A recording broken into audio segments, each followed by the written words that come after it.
Yeah, just start it.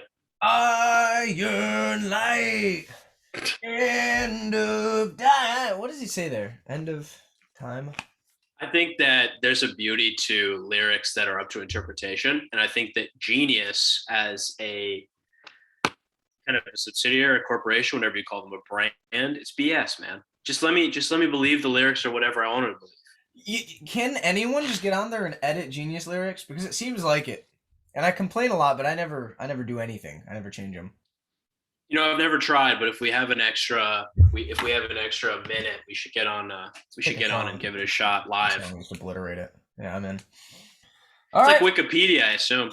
Yeah, crowdsource, baby. Get out there. Um, episode 7 of the Ironlight show. Josadius, Oh, baby, I'm ready. Magasfar. Let's talk about it. Josadius, it's you got a whole party. They're doing big dramatic things together. It's dungeons. It's the game Sakurai intended. The brains and bots are back together again. Unfortunately, that doesn't make explaining it any easier, at least for the time being, explaining what happens. So a couple of things happened out of order, right?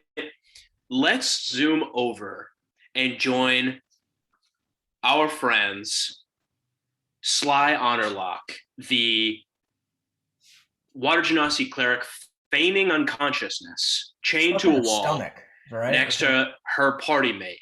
Mm. You said in a stone cave? I said in a stomach, but stone cave is probably more apt.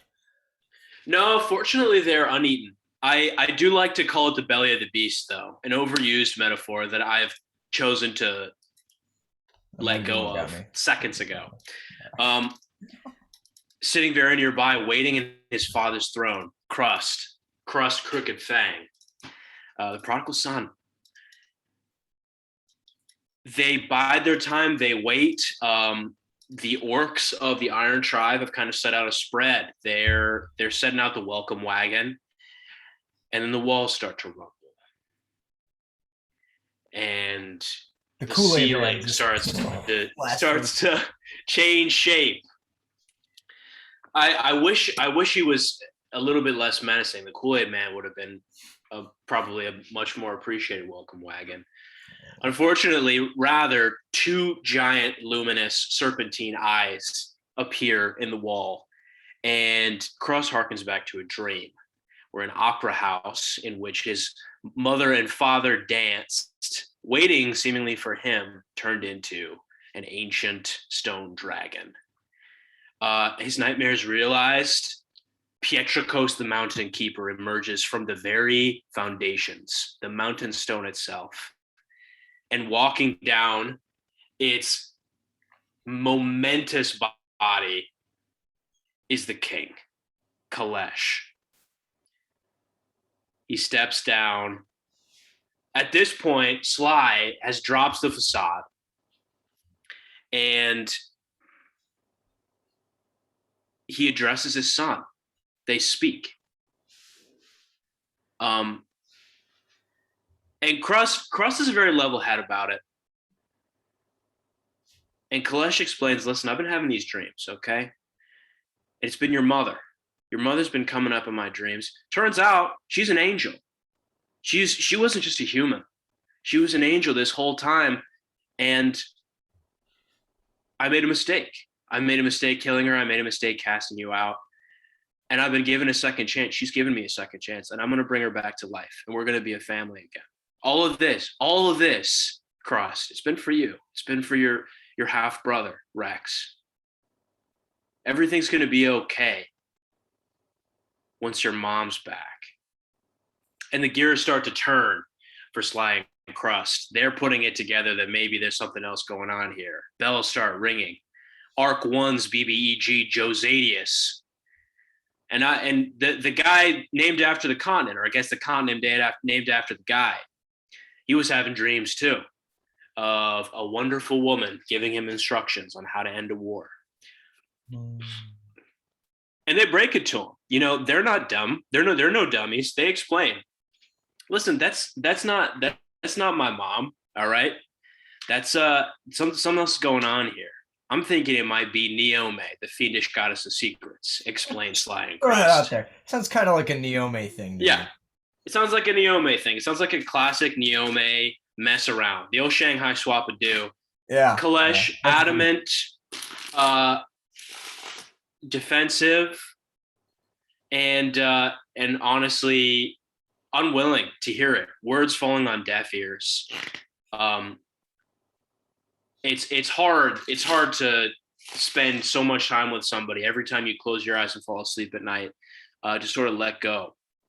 So he leaves. He says, "You know, at the end of all this, um, you're gonna feel sorry, and I hope that you'll have me, because my love for you, I've decided, is unconditional, and I made a mistake, and I'm sorry." Dad trying to make amends, daddy issues, though.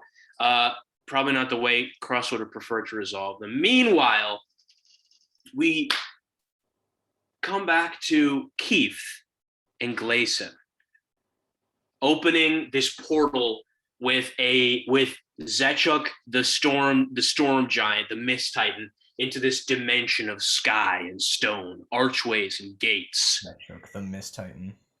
Exactly. Zechuk is fending off an army of orcs who are pouring in, trying to kill him in the name of the king. Keith and Gleason are trying to decide what to do. Zechuk is slowly being overwhelmed, and he drops the facade. And it's time skip a little bit, maybe an hour or two. Kalesh, the Iron-Fisted King, right?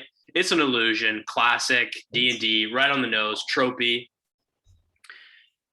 And he gives them an ultimatum. He gives them an ultimatum. He says, "Listen, one of you is going to need to be sacrificed. I'll be straight up with you. You can choose who, and this is all in an effort to bring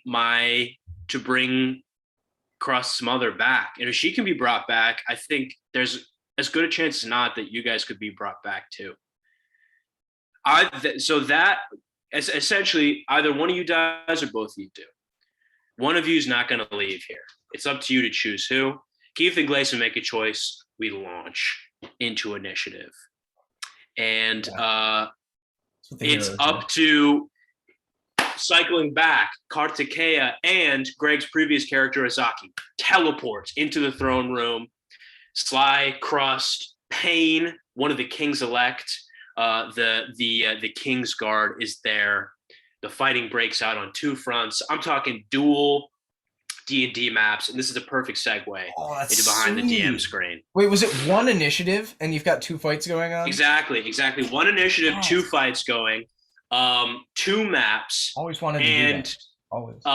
The initiatives, actually, there's two, technically speaking, there's two initiatives. And we switch back and forth between them, which I've found kind of simplifies things as far as going back and forth from map to map. Probably. Goes. Reactions, right? Especially. So this was really thrilling for me because I mentioned this in our previous session. There were some things that the party tried to be diligent about, as far as noticing there were two Zechuk the Mist Titans running around. They tried to come up with some way to distinguish between the two. There was a lot of trying to figure out who was who and what was what, and nobody had any idea. Neither of the Zechuks seemed to. And finally, the plan is revealed. And of course, Kalesh, the Iron-Fisted King, knew, being in cahoots with the Mountain Keeper, who was walking through the range of giants, who was traipsing everywhere and trying to take care of business and starting fights and causing all sort of mischief and riffraff. So he hatched a plan from the beginning. He decided that he would don the face of, he learned, Pietrokos' mortal enemy and brother, more or less. You know, family is complicated. That's kind of the moral of the story as far as Joe Zadia's campaign goes. All blurs. And try and lure them in and put them in a position where they really don't have any choice but to submit, and they can realize, because I mean, Kalesh, he's got a one-track mind. Okay, he's a king. He's used to things getting done. He's used to snapping his fingers, and the world sort of moves for him. Everybody bends over backwards to please him. And so that's what he does. He realizes he's going to have to be a little bit insidious, and that's the thing he's best at, right? Like, picture this: Warlock Barbarian. We're going to get into some of the specifics of that character sheet next session, but he has got a special legendary artifact, a magical item that I first made for a barbarian paladin character I played in one of JoJo's one-shots. In fact, the one he used to close the chapter on Mura, for a merman, or no, that's not what they're called, a Triton called Kendrike, in order for them to both be able to cast spells and also be super big and strong and angry. The caveat, however, was that in my world, barbarians could only use this legendary artifact called the Eye of the Storm to cast spells if they had mastered their anger and become able to access an ability, a mindset, a zone, so to speak, called Dead Calm. And so in this state, everything is that a mechanical perfectly thing? That's not in right. the barbarian. Technically it's a mechanical thing. I made it for Crust. And so the thing with Dead Calm is that you're not technically in a rage. What Crust had to do was, instead of using his rage mechanic like he's used to in tests of strength, there was a gigantic tree, the biggest tree that connected the sky and the earth, that was threatening to fall on top of him, right? And he's thinking, I'm going to rage. I'm going to get advantage on those athletics checks. I'm going to push this tree up. But it was too strong. I mean, the tree was too heavy. He wasn't able to do it. And at the coaxing of his ancestral spirits, he dropped his rage.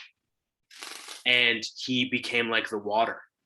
He found a strength that you can only find when you're relaxed, a focus, an expertise.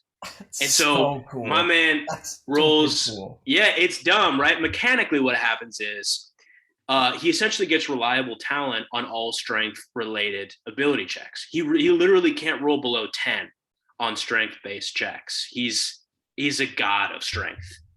And so that's kind of what you needed to do in order to don this artifact and be able to cast spells and stuff. So it's cool that his dad has that. Yeah, down Sith the line, Lord energy, right? Sure. Down the line, Cross will have the opportunity to maybe do something with that, and potentially don his father's crown. But that being said, I was really just so thrilled to get the party back together, because it had been a while and we'd all been busy, and I mean, we hadn't been together since we left Charleston, and it was just so great to have the gang back. Well, almost back together. One of them was kind of in a different plane of existence, but we're splitting hairs. There's two maps, right? There's two maps that are going to connect them. I would say that this BBEG, this second arc around, doesn't feel as like developed and multidimensional as Josadius did. He's just kind of the charismatic king who gets things done and doesn't tolerate weakness, the classic Spartan like dictator who dictates who lives and dies, who eats and who starves. Doing it for the family that's beyond gone, obviously, right. Like, not being critically assessing of everything. Exactly. But at the end of the day, you know, he was easily manipulated. He fell for his own tricks. And Niome, the fiendish goddess of secrets, got in his head and whispered in his ear, you know, we've learned from Lord of the Rings, right? If you got one bad advisor, that's a whole carton of eggs. Same a worm tongue. Yeah, exactly right. So I'm excited to kind of get into how this whole thing shook out, because nothing went to plan. We got an army of orcs fighting to break into this world.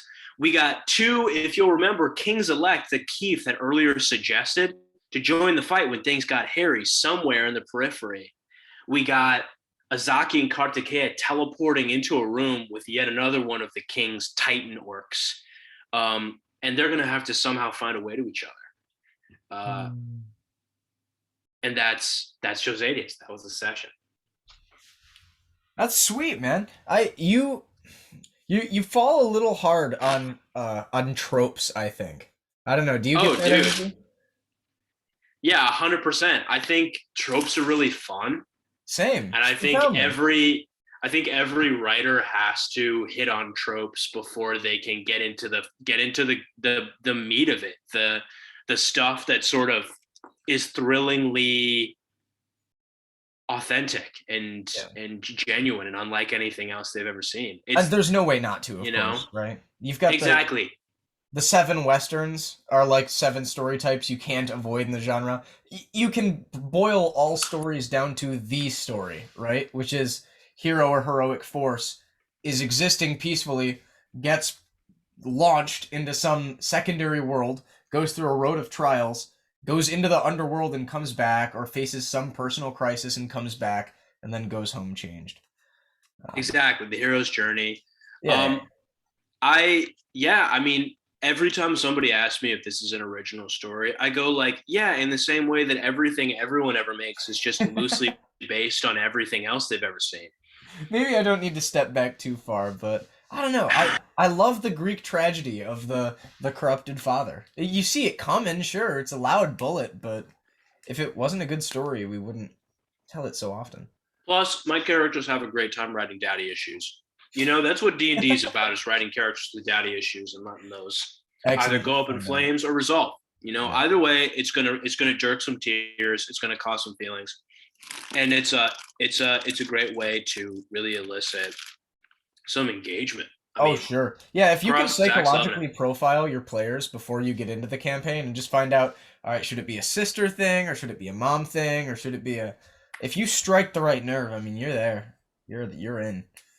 Welcome to Josadius, man. It's just sugar-coated daddy issues, the whole world. Strip back all the layers. It's a complicated thing, man. I won't ever argue that family is or should be a simple thing. But I digress. Let's launch over to Pragasfar. We can talk later.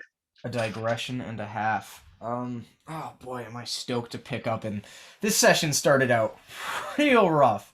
Let's get into it. Start with Cal. Of course. it opened with Cal, didn't it? No, it opened with Baragon, actually. Yeah. No, you should start with Baragon. I'll start with Baragon. Baragon Emberclaw, Max's character, who I've been thinking a lot about Baragon. I have been for a while now. I feel like Baragon needs a little DM attention, but I don't know. He's like the only static character that I've ever seen a player character play. Like, he has undergone no real change in Pragasfar. You could say he's grown into some kind of academic world. He speaks common now, and he can express himself, and he's more bold and more grand. But those are all kind of changes on the trajectory of stoic hero muscle guy Baragon. There hasn't been any like emotional sway or allegiance questions, whereas Patch and Cal, I mean, are just wrecks. They're just fucking disaster cases. But it's fascinating. A digression and a half. Baragon Emberclaw is trapped with Rectress Arlen Lauder inside of her own private room in the Biblioplex, the giant library which has portals to 1,000,000 cities, so it connects the knowledges of many cultures. And here in the Biblioplex, Baragon just starts blasting. He's got stone shape. He's an Way of the Four Elements monk. So he just starts blasting the wall apart. Before he can get through and get them out, though, into the room walks Penvale. Penvale, Seraph of Knowledge, a character the players have met before. A physically and even magically pretty weak figure, but who deals with Telenix, with the god above, and knows a lot of things and stirs up a lot of shit. So Penvale walks in and says, Baragon, good to see you. Glad you're doing well. I got a book recommendation for you. While we're in here, check this one out on the opposite wall where Rector's had like subtly nudged Baragon away from. Baragon pulls the book, secret bookcase door, old school trope, down into the dungeon. Baragon goes immediately. What does he find down there? He goes with Rectress Arlen Lauder resentingly following him, because what are you gonna do? You can't really pull the guy off at this point. He's a general in the war that's supposed to break out tomorrow. At the bottom of the staircase, they find dignitary Sarah Samuelson. Fun name to say. Sitting in front of the most powerful item in Pragasfar. Unquestionably. And that is a revised history of the world. Based on an item in Arcadia, but with a huge change of mind that makes it into a Greek tragedy machine. Baragon starts talking to Samuelson, who's a political character from Cal's backstory. The party met her earlier in the campaign, who herself was given the book by Penvale. Baragon walks to her, and she explains to him how this item operates as best she can understand it. The revised history of the world is a history of everything that has ever happened in the material plane of Pragasfar. The birth and genesis of the gods, the rise of humanity, civilizations and cultures and wars and figures and peoples. Everything is there, as if penned by an omnipotent being, because it kind of is. The catch is, if you change something in the book, it changes in real life. If you scratch out a sentence where someone dies, that person doesn't die. If you write something in its place, if you write they died a different way, it happens. It's an infinite wish machine, basically, in that sense, that can only affect the material realm of Pragasfar. So what's the catch? Baragon finds out from Sarah Samuelson that reality is conserved. So, any change you make, the ability to undo that change is spontaneously generated somehow, somewhere in Pragasfar. So if I write, this person lives, the device to kill them comes up. Baragon learns that the gun they've been carrying around, that can, with a trigger, absolutely and guaranteedly annihilate any of the names on its barrels. That gun is a side effect, is a symptom of the book. Sarah Samuelson has gone through and saved a few people who died untimely deaths. And whenever she saves them, the ability to destroy them from all of history is generated. Their names appear on the gun. Baragon talks to her for a minute, takes the book, and dips out. And she's been sitting here studying it religiously, trying to be very tactical and careful with all the changes. But she and Rectress Arlen Lauder are in no position to stop Baragon, who takes it into his own hands. This massive tome, and he flees the building to find his friends. Last we saw Cal Reverie, he had turned into the Lonely. Without Baragon, he and Patch were in this huge fight. They got assaulted by Urkling, this massive wizard. They dueled to the deaths, basically. And Cal transformed into the Lonely, tried to kill all of his friends, did kill a few innocent passers-by. I say the Volstruckers, they weren't really innocent. And we cut to Cal having been cut down from this form. Enough of the Volstruckers, the guard of the city, came and cut him down and took him to a little asylum room, where Cal is re-transforming into his own body. Once the Lonely is defeated, he becomes himself again after a little while. Cal turns back into his body and offers one prayer to Kestrel, who has been silent the entire campaign. Cal says, "Give me a sign, give me something, give me some hope. I'm going on nothing here, my friends are gone. Give me something." And we experience 60 seconds of silence. Cal takes his pills, his medicine that he's been using to keep the monster back, that keep him crazy poisoned every morning, and he dry swallows them all. He's seen enough. He's out. Which cues a dream sequence. I can't help myself, really. I'm an addict.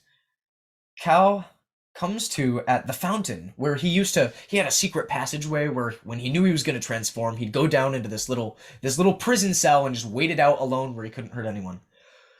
So he goes to the fountain in his mind where that spot was hidden, and he's sitting at the edge of it, and then Morvega, the Seraph of Love, whose statue, whose likeness was always in the fountain, is there sitting next to him.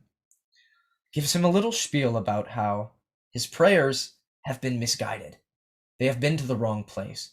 The gods of Pragasfar are massive entities. They are very distant. They are ethereal. They are mostly formless. And trying to love them with a human heart, Morvega posits, is a lost labor. Cal would better spend his time loving someone his size, loving something closer to him. And all the while, they're picking coins out of the fountain, little wishes that people have flicked in. Morvega asks for Cal's help. After a few minutes, Cal gives a very passionate request that Morvega deliver his last words to Baragon and Clay. Baragon apologizing he didn't keep his promise to try and stay alive, to Clay saying mostly that words are insufficient. Cal wakes up in his hospital room with the pills, one by one, picked out of his mouth and out of his maw, like so many coins out of a fountain, and scattered in bile across the floor, just like the damp coins in the pond water. A coin appears in his pocket in the likeness of his dream. Morvega tricked him into bringing himself back. Claymore Patch takes his sisters he's been loving on the run, stashes them away in a very high-end inn where no one's likely to find him, meets up with Baragon. He and Baragon go meet up with Cal. The party's reunited, finding Cal in this torn-up hospital state. Arlen Lauder joins them, requests that Cal never return to Eriswile because of the crazy destruction that just happened, and offers offers to Baragon Cal's military rank, which was sent down by Prince Parless. She did not want to confront that directly. But in any case, Colonel under Baragon, importantly, but Parless just knows how to keep someone loyal to him, and that person he's keeping loyal seems to be Baragon.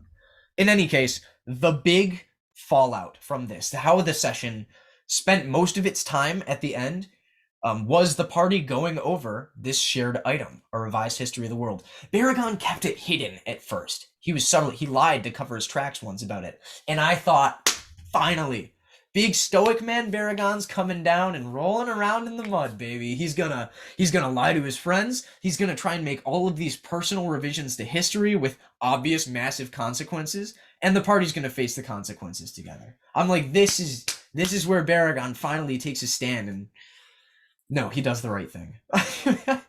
To the DM's lament, but probably to the players' celebrations. They won't die as quickly. I don't know. It occurred to me too, man. Baragon could have done a lot, but Baragon's the integrity is just, it's kind of inspiring. Like as sick as it'd make me as a DM, still I can't help but marvel at it. How do you never cave in, man? If you give me a Josh PC, a book like that, I'm going right away, right?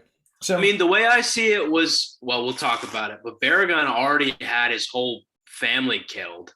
He could change that. He could change that with the stroke of a pen. He goes to the place where his tribe was captured. He changes one sentence so that they all survived. And his family's alive. Something else is just created, hell-bent on destroying them, right?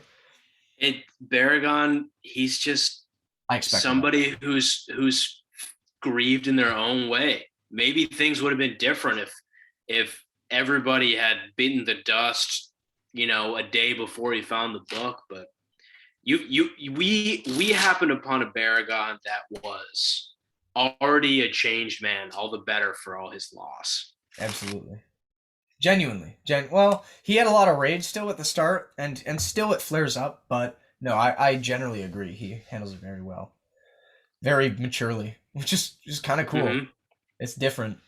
But so the party does, after much deliberation, decide to test out the book to see what its powers do. They write 40,000 gold spontaneously appears. They did the most, what you expect players to do when they're in this situation, right? Testing me, I felt like a little bit. It's no bullshit. 40,000 gold appears in the room in a pile. After a few moments, sitting there talking about what just happened, the door creaks open at the top. And a single boy, a grave robber, like Patch was when he was little, stutters down the stairs, humming a little tune, going to see what he can find and dig up and steal some valuables tonight. Baragon stops him, scares him, sends him away. And after a moment, the party realizes this is the book doing its work. They created something. The ability to undo it was spontaneously generated. This boy was directed here as a course of reality being conserved. The thing is, the book doesn't account for the party members. They've noticed this a few times over. Things outside of the material plane can't be seen. The party members after the event that sparked this campaign 2 years ago, their actions that we've seen, that we've played out as a group together, are not recorded in the book. If something happens to them, they can't change it. They're not in history.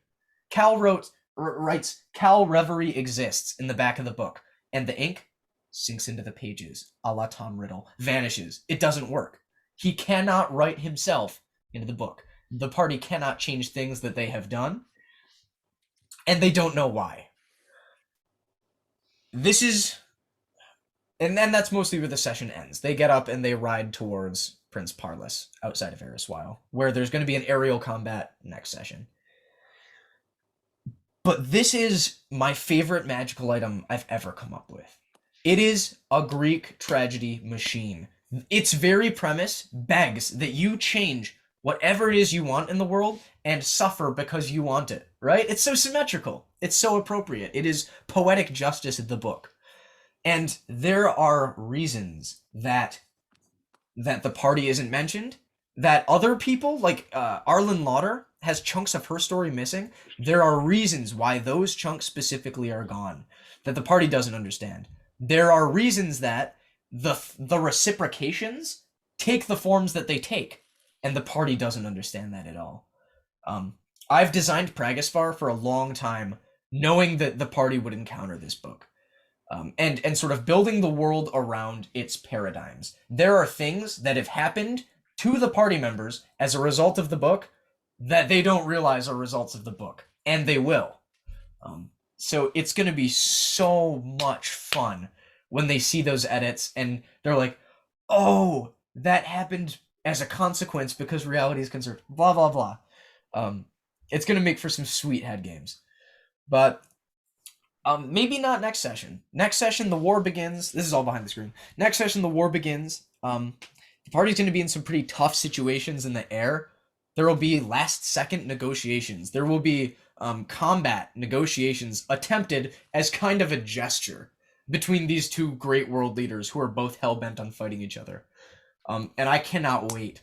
I cannot wait to see what that conversation looks like. Because we'll have some Foreboding International out on that platform. But, geez, that's the session. That's behind the screens. It was just a ton of fun. I think the parties, they're working together. They've got emotional stakes in the campaign, and Pragasfar has never been better. I am so stoked for next session. With a guest cameo from Jim at the start, at least. James Sheffick, our guy. Dude. That's me. You forgot to mention... Of course I did. The only thing that kept us from, I think, just ditching everything and trying to airbend our way into a new solution, because we all had that crisis of faith, and then that shadowy tentacled motherfucker, Dr. Bleakwood, steps out of the shadows. Cool things in this session. I could never have gotten to them all. I remembered another one just as you said that. Yeah, I'm cheating. I'm going to cheat for a few minutes here, but I've got to mention it because it was so sweet for role-playing. Cal finds out. It wasn't by looking in the book. It was by talking to Arlen Lauder. Cal finds out that Claymore Patch has been deleting some of his own memories and storing those memories with Dr. Bleakwood. So Cal goes to tell Patch this, and before he can get the words out, his voice chokes. Bleakwood starts speaking to him, appears, manifests in the room, and says, "Don't. You'll break him. Like, you don't want to do this. I have his best interests at heart. If he finds out what you're going to tell him, you're going to shatter him." What's the truth? Well, we know in the real world, though Patch doesn't, and it's that Azalea Hyde, who got disintegrated not long ago, has a history with Claymore Patch that neither Houston nor Patch remember. I wrote it into Claymore Patch's backstory before I introduced Azalea. And the canon reason being that it was so rough, it was so dark, that Patch deleted it. He couldn't have those memories with him. He wouldn't function. Which is funny because, as the party has come to realize, after Azalea got disintegrated, into my DMs goes Houston Webb saying Patch would elect to forget Azalea Hyde. So he he independently did the same thing that I wrote into his backstory again. Just really, really, you can't come up with this shit. Full eternal sunshine of the spotless mind. I mean, they meet. She. I don't even want to risk giving away too much because the actual storyline of their life will be relevant to the campaign. But I'll steer you away from please, spoilers. I'm gonna freak out. My first, I think probably. So I've been with you since the beginning of Practice Floor, right? I don't know how much. I don't know how much talking. Right. I don't know how much talking we've done about Josh's and my powwows before we started running Ironlight. But this was a place where we could. The Ironlight show became a place where we could record these conversations we cherished so much. Excuses like everybody else, rituals to spend time. But before that, months and months and months before that, into what? July and August of the previous year. Yeah, genuinely. I asked JoJo what he had planned, and he said something big. But James and Benja and I are meeting, and we're coming up with gods and pantheons, worlds, and World Building Wednesday. And I asked him, what is your story going to be about? And he said, exactly. And I said, Josh, what is your story going to be about? And he said, well, I want to figure out why we write these stories. What's the big deal? Why is it that we keep coming back for more? How's my connection right now, Josh? It doesn't look like it's great. You're chopping your voice hasn't cut at all. Your face is okay, good. Kind of coming and out, but your voice Yeah. Okay. Yeah. It'll look kind of recently relocated. For listeners who didn't know, I've shouted it on the street to anyone who would listen, but I'm back in Ann Arbor, living with 5 other people. So we get the money exactly up our. Should we open a Patreon? No. For bonus content, we're gonna have to mow it over. We're gonna have to. That's a thinker. That's a thinker. It's not happening. I say into the $100 mic I bought for this podcast. It's a thinker, dude. That at best. That's half a day of work. But I mean, my head was spinning. My head was spinning when Josh said that. Why? Here's another thing that I think about all the time, Joge, is I don't think we had this conversation during Ironlight was, is D&D the thing? Oh, yeah. Like, will this always be the thing for you? Like, I feel like it'll always be for me. And you said, no, probably like ballpark 10 years. Something even better will come up. Everything has to end. I imagine a world where I never ended things because I never had to figure out why we cared about them so much. I didn't never have to confront the reality that maybe the reason why we indulge in these stories is some reason that would lead me to some conclusion of a similar type that made you become so disillusioned with your English degree. Maybe it's not worth it. Maybe it's smoke and mirrors. Maybe it's a sham. Maybe we should all just go volunteer in soup kitchens. And of course. Shut the fuck up for an hour, To that dramatic of a degree, it's not true. But what my line of reasoning was most precisely is that there are things that I love in D&D that find ways to manifest. I love the way people present themselves. I love the identities we come up with and the stories we choose to tell in circles as ways of connecting differently, right? As ways of being with people. I create Pragaspar so I can have 3 good friends of mine who I never get to see together every week. What I don't really care about is detect good and evil being a 2nd level spell. What I don't really care about is the stat block to a Quetzalcoatlus. And for those reasons, I think that someday, somehow, with enough genius minds, shout out to Jim Shepik working on E&E, shout out to Charlie Vasquez destroying form over and over again. Thanks to the brilliant minds keeping at it, I think we will find a way to cut off the fat, to get more of what matters. I can't predict what that would look like. Hard to that brings me to my next. I've done some speaking about what my next idea is, right? Because Can we talk I've about it? said it because I'm sure I'm telling you guys for the 34th or 35th time. But we're on the tail end of Josadius. We're in arc Mhm. 3. Mhm. Things are slowly but surely wrapping up. The wounds are closing. The scar is fading. Mhm. Um, and I will be meeting with my friends Jess and Nick to try out a brief, small shot. It won't be 1 or 2. It'll probably be more like 4 or 5. But a campaign idea, something I've been flirting with for a long time, which is we get a game together where everyone plays 2 characters, and one of them's a D&D character, and the other's a dude, a guy, and Yeah. maybe along the way they collect a class, but it goes beyond that. I was talking to my friend Nick last night. He said, what do you want to do with this? Like, what kind of characters? And I said, like a D&D character, someone cool and strong that can have magical things happen to them with great tragedy. And then like a dude who lives in Seattle working at a tech startup who's allergic to strawberries and can't go ice skating because they have an inner ear thing. And he kind of balked at that. And I was like, that's going to be the thrill. How do we connect these 2 people? Because at the end of the day, they are, because you made them, Nick.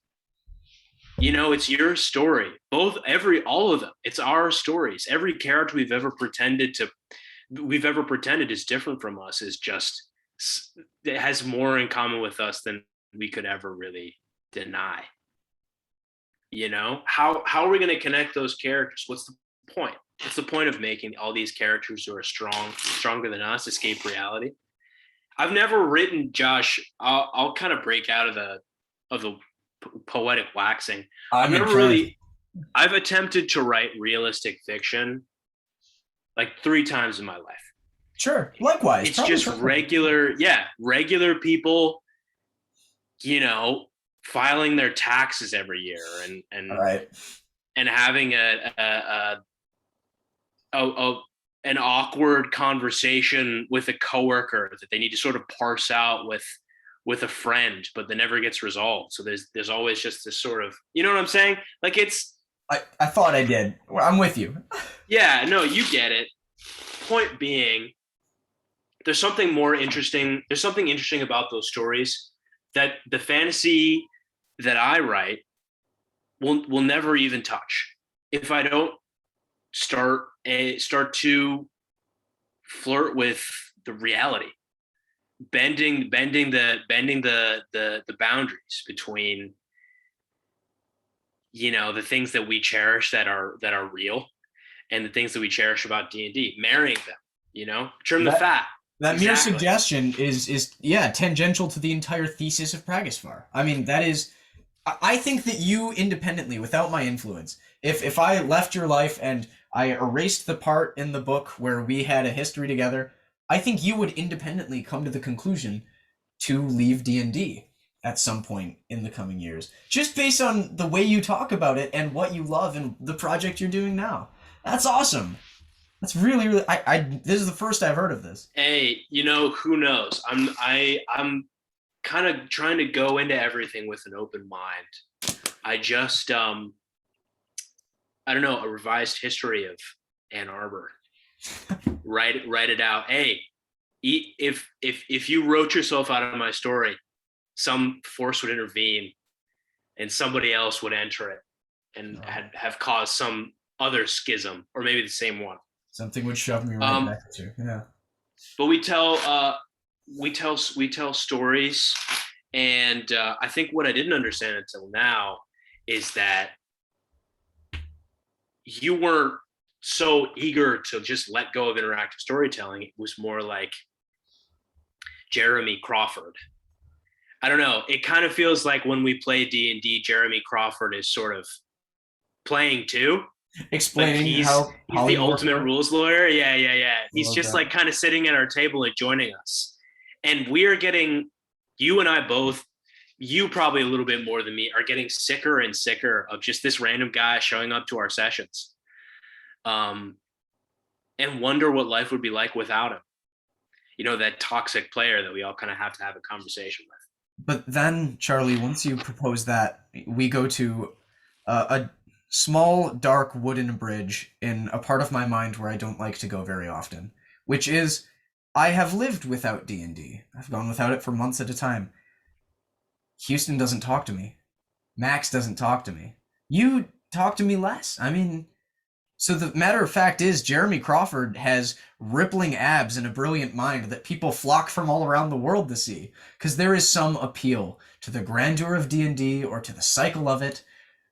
There is some mist there that just being with people doesn't have. You don't just peer into someone's soul when you talk convivially with them on a Friday afternoon. I mean, I'd like to, but that's just not how things work. So I think there's real truth to that. I think the dark bridge in my own mind, I've sort of tried to pave and cross and live, such is life. sleep outside. It's I think the thing of it all is that everything is so structured, right? We were talking before we started recording. Um, a structured time is the secret to happiness. If we just pack our days, then we never have to go to that dark bridge. No You know, wasted there's no hours. time, Sure. no wasted hours. You burn the candle at both ends. I used to work in a lab. I worked, and the lab manager, she was a machine. She worked on political campaigns, and she also managed this lab. I learned why. It's because she budgeted every hour of every day down to meals, naps, showers. It sounded miserable. Met somebody else. Yeah, met somebody else, had the first 80 years of their lives planned out. Pinterest board, mood board, something like that. Obviously open to revisions and interpretations, but Necessarily. it's all in this sort of effort to avoid visiting this dark bridge in our minds where we don't like to go. It's we have these loved ones, and we spread apart from them inevitably. The world is so big, and there's only so much each of us can explore. And so the margin of error for ending up in different places, or for rather ending up at the same place, is large. Hmm. I don't know, man. I think who's to say that without D&D, you would have loved the people you loved as much? Maybe new people, in the same way that reality is conserved, new people would have edged their way into your lives that would have received the love regardless. You know what I'm saying? It's Sure, all. sure. I think we. What did you say to me? This is a stupid lyric. Never hold on loosely, but never don't let go. Hold on. That's the 38 Yeah. special, buddy. That's a classic. I'm going to put a link to that in the description. Yeah. Definitely put it in the description. Jojo and Charlie talk about song lyrics exclusively in this Leonard session. Skinner's brother, cousin, something. Yeah. In any case, no, I of course get what you mean. And D&D's it's a non-commodified space, right? You're not getting anything in a traditional sense. You're not getting money. You're not getting leverage. You're not getting a LinkedIn connection because of the time you spend playing D&D. And I think that does good things for your head too. Just letting your mind work in a place where it's not trying to get carrots or sticks from it, right? Most people, Jojo, I'm afraid, and this is probably an overgeneralization, most people spend all the time that they possibly are able to handle with people at work. And then they go home, they do their hobbies by themselves, they cherish that alone time, and then they go to bed. Yeah. And they start again the next day. Weekends are full of awkward conversations and unstructured time that people have to sort of. Yeah, get that haircut. And people do spend time with people on the weekends, but after about an hour passes, the other wonders about what is the appropriate time to Yeah. come up with an excuse to head out. Well, You know, you got to the have the whoop and the agony, clap. the That's anxiety about how you do it holding in the Midwest. exactly the anxiety about holding the other person up dominates unless you have some other structured thing that you have penciled in for the weekend. Then you have No, an I mean, excuse. You don't have to fight for one. tell me that It's everyone in the world doesn't get a dopamine kick when someone cancels a plan on you. Like a middle of the road plan that wasn't super important. When it's like, for an instant, there's always this, like this release. Even when it's something you were kind of looking forward to. It's evil. It's cursed. I didn't used to feel that way, Jojo. I didn't used to feel that way. Um, and I thought it was because I was visiting that bridge, that dark bridge. Um, but I realized it was because I had done the work. You know, I had gone and I'd walked along. I'd kind of visited that dark part of my mind, and it's I don't know. At the end of the day, spending time with people and filling a schedule and coordinating, it's hard, and I think most people decide it's fairly unmanageable. Sylvia and Plath that's okay. Had a good theory on that. She called them hooks. That all people want in some way or another to drift off into an eternal ether, but that earthly connections are the hooks that tether you back, and they hurt. But the letter from your parents, that's a hook. The person that says they love you so dearly, that's a big hook. You know, those things you have to do next week, that's a little hook, and all of these things keep you tethered to human life. But granted, pretty screwed up way of looking at it. But damn, have we gone far? Dude, the people who drift off into the ether, they're not doing so great. Oftentimes that is definitely the case. I think unless you're pretty old and you've done your time in that dark part of your mind, that drifting doesn't lead anywhere great. In best case scenario, it only ever leads you to a sort of a resignation, a contentment with the way things are. In the meantime, though, I think I will assign meaning to let's do it. You know what I'm saying? To things like 4 or 5 hour long conversations about people that don't exist in a world that I won't ever see. The conclusion I come to daily is the exact same, that whatever the case, this is a good practice. It has good effects on the world. It makes me feel good things. I don't need to persecute and tease and tear it apart.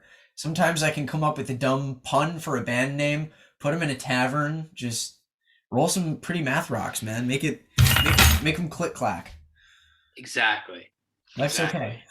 Don't I have my kingdom, literally. It could be exactly, because at the end of the day, literally at the end of the day, we have to live in that dark part of our mind anyway, between when our head hits the pillow and then we actually fall asleep. As you get older, it gets harder and harder to fall asleep, and there's a reason why. It's because if you don't start visiting that dark part of your mind, then that'll keep you up. Yeah. So you got two choices, you know? I call them discrepancies, right? If you put something off in any way, shape, or form for too long that needs acknowledgement, you're likely to face symptoms and discrepancies that battle through in other ways. But I got a PhD in avoiding problems, man. That's English major, avoiding problems. Just went straight to doctorate. They paid me to get it. Yeah, there's a stipend. There's a really hefty. They basically paid you to go to school. Link to that in the description. Yeah. It's the application is fairly manageable. No fee either. I don't know, man. It's I think the course of D&D and getting up and dredging up the courage to see the same old coworkers every day is all in an effort to figure out why we don't just drift into that ether. I don't think hooks are the reason why. Not a I healthy way think, to look at it by any means. Just right. language I that think I have. I think those hooks hopefully pull us in the direction of finding some meaning we feel comfortable assigning to the reason we get up in the morning. Or of course, if we're to be more optimistic and assume the natural tendency of humans is not to drift off, but rather to be sentient, happy beings, then we can call the ether the hooks that try to pull us out into non-being, right? That try to drift us away from this epicenter. I think grabbing the hooks, well, Pick your here's the thing, direction. right? Drifting into the ether doesn't sound like hard work, but grabbing onto the hooks does. Good Grabbing one. onto the hooks is tough. And at the end of the day, that little dopamine kick when people cancel plans, I've got it too. Yeah, man. You know? No, it's there. Um, Comments. yeah. Help me feel like a real human. It's Oh, I know. all a dance, man, between visiting that little dark part of our mind and structured time. It's All the can't rage, even- my little dark age.